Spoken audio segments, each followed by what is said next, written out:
देखो प्रश्नावली 2.2 के अपन क्वेश्चन नंबर 4 तक की बात कर चुके थे पिछले वीडियो में। अब 5 की बात करते हैं। देखो क्वेश्चन नंबर 5 है कि दो संख्याओं का अनुपात 5:3 है, यदि उनमें अंतर 18 है तो वह संख्याएं ज्ञात कीजिए। दो संख्याएं हैं कोई सी भी, उनके अंदर अनुपात जो है कितना दे रखा है 5:3, तो और उनके बीच में अंतर कितने का है 18 का अंतर है, तो संख्याओं को ज्ञात करना है हमें। देखो अनुपात वाले जब भी क्वेश्चन आएंगे आपको क्या ध्यान रखना है, दे क्या रखा है हमें वो लिखो पहले। तो क्या दिया है, संख्याओं में अनुपात, संख्याओं में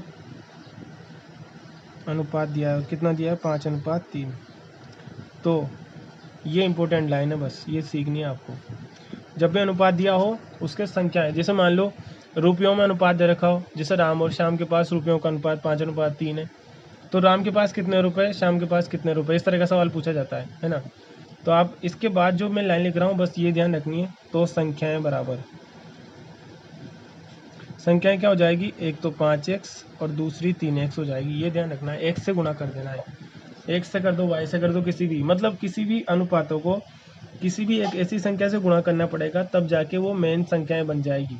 और इसी x का मान ज्ञात करना पड़ेगा हमें, x से गुणा कर देते हैं। अगर वो कहता है कि राम और श्याम के पास रुपयों का अनुपात 5:7 है, तो हम क्या लिखते हैं अगले उसमें, राम के पास रुपये 5x और श्याम के पास 7x। ठीक है, रुपयों का दे रखा हो या क्लास में स्टूडेंट की संख्या का अनुपात हो कि भाई एक क्लास में जो है स्टूडेंट की संख्या का अनुपात 2:3 है, तो फिर पहली बात तो लिखते हैं स्टूडेंट की संख्या, मतलब विद्यार्थी में बालक और बालिकाओं की संख्या का अनुपात इस तरीके से दे रखा है, मतलब ये बालक और ये बालिका। ठीक है, इनकी संख्याओं का अनुपात इस तरीके से है 2:3। तो फिर हम अगली स्टेप में क्या लिखेंगे, इस वजह से बालकों की संख्या बराबर 2x हो जाएगी और ये बालिकाओं की संख्या बराबर 3x हो जाएगी। ये x से गुणा करते ही अपन को ओरिजिनल संख्या पता लग जाती है। पहले अनुपात है, x से गुणा किया तो संख्या पता लग गई। ठीक है, ऐसे ही बालक बालिकाओं की संख्या हो सकती है या कुछ भी हो सकता है। अरे राम के पास जो है राम और श्याम है दो, या मोहन, कोई भी लिख दो। उनके पास गायों का अनुपात, राम के पास जो है गायों का अनुपात इस तरीके से दे रखा है। तो फिर अगले स्टेप में लिखेंगे कि गायों की संख्या बराबर, फिर इसके पास 5x हो जाएगी, इसके पास 6x हो जाएगी। तो जब संख्या पे आओगे ओरिजिनल संख्या पे, तो सिर्फ x से गुणा कर देना है आपको। तो अनुपात वाले सवाल में ऐसे ही करना है। आपको कोई कहते हैं कि एक आयत है, उसकी लंबाई और चौड़ाई का अनुपात जैसे मान लो 6:7 जैसे 7 है, 6:7 है। आयत की लंबाई और चौड़ाई का अनुपात कितना है, 6:7 है। तो अगली स्टेप में क्या लिखोगे, इस वजह से लंबाई बराबर 6x और चौड़ाई बराबर 7x, दोनों लंबाई चौड़ाई मिल गई हमें। त्रिभुज के लिए बोल सकता है, कोई कुछ भी आ सकता है, जब भी अनुपात रहेगा आपको ऐसे ही करना है। तो इस वजह से मैंने यहाँ पे लिखा है, इस वजह से संख्याएं क्या होगी 5x और 3x। अब क्या करेंगे, क्या बोला है उसने, प्रश्नानुसार, सवाल में बोला तो है उसने। देखो प्रश्नानुसार दोनों में अंतर कितने का है, दोनों में अंतर बराबर कितना है 18। अंतर कितने का 18, सवाल में बोला है ना। देखो एक बार बताता हूँ मैं, ये रहा अनुपात इतना है और उनमें अंतर कितना है 18 का, तो संख्याएं ज्ञात कीजिए। तो हमने कह दिया कि अनुपात इतना है, तो संख्याएं क्या हो जाएगी 5x और 3x, और सवाल में बोला है अंतर कितने का 18। अंतर कैसे पता करते हैं, अंतर कैसे पता करते हैं, देखो मैं बोल दूँ 10 और 7 में कितने का अंतर है, तो तुम आत्मा जवाब दोगे कि 3। तो 3 आया कैसे, इस 10 में से 7 को घटाया जब भी तो 3 आया ना। अंतर ऐसे पता करते हैं, तो घटाने से अंतर पता लगता है अपन को। तो देखो घटा दो, बड़ी संख्या में से छोटी संख्या का अंतर, इन दोनों का अंतर कितने के बराबर है 18 के बराबर है, यही तो बोला उसने सवाल में। तो देखो 5x में 3x चले जाएंगे तो 2x बचेगा और ये बराबर 18, और x बराबर निकाल लो यहाँ से, 2 कहाँ चला जाएगा अपोन में, और 18 में 2 का भाग कितनी बार जाता है 9 बार। x का मान कितना आया 9। हमसे x का मान पूछा ही नहीं उसने कहा कि x का मान बताओ हमें, उसने कहा ही नहीं x का मान हमसे, तो उसने संख्याएं पूछी है और संख्याएं यहाँ लिख चुका हूँ मैं। संख्याएं क्या है 5x और 3x, तो ये x की जगह बस ये 9 रख दो, x का मान जो आया। इस वजह से संख्याएं 5x क्या हो जाएगी 5 × 9 और 9 पंजे 45। 5x से दोनों गुणा में ना, x का मान रख दिया, अभी तो पता किया 9, तो 9 पंजे 45 हो गया। और एक और भी तो है अभी तो 3x कितनी, तो 3 × 9 हो जाएगा, x का मान 9 और 9 तिया 27। मतलब वो संख्याएं कौन सी थी 45 और 27 है, जिनका अनुपात तो 5:3 है, और उनके बीच में अंतर 18 का है, वो संख्याएं कौन सी पता चल गई? 45 और 27। यही हमें पता करनी थी, यही पूछा था उसने। ठीक है, तो इस तरीके से अनुपात वाले सवाल करने हैं।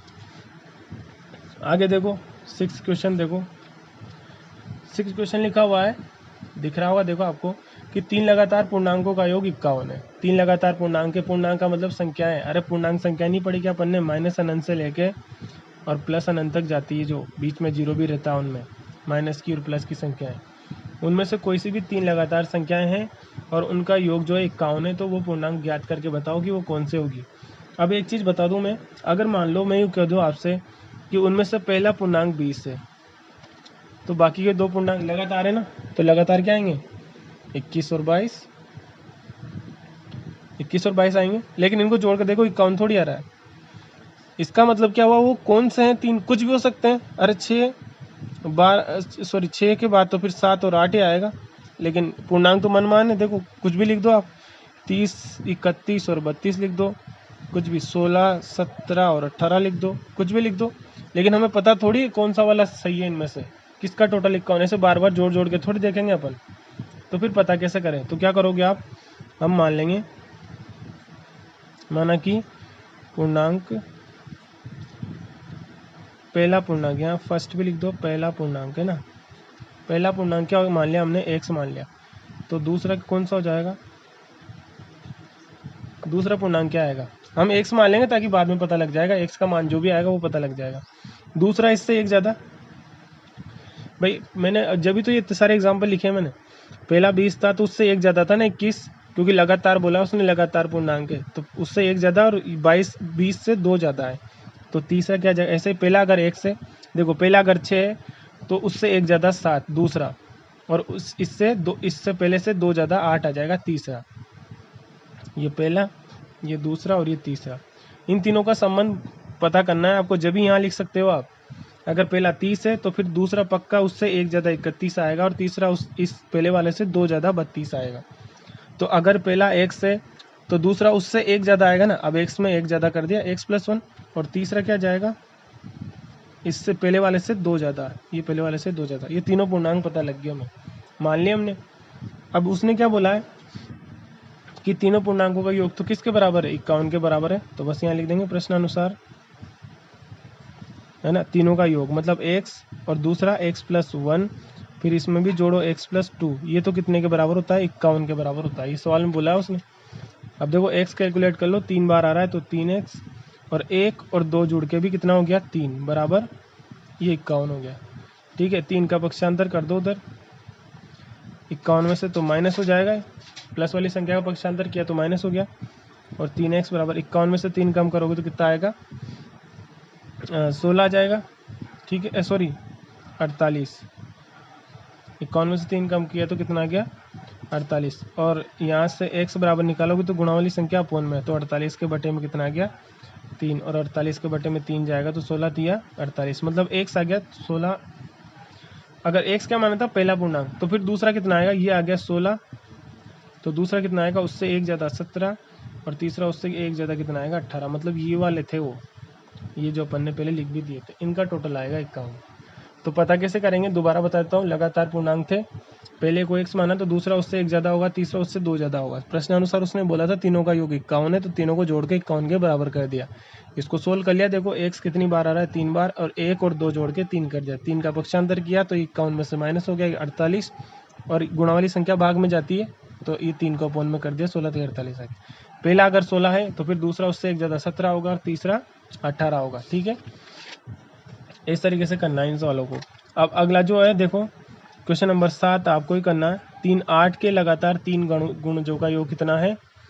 8 8 8 है, मतलब 888। तो आप 8 के 3 लगातार गुणज का मतलब हुआ, पहला 8 है तो दूसरा 16, फिर तीसरा 24, इस तरीके से हैं लगातार वाले।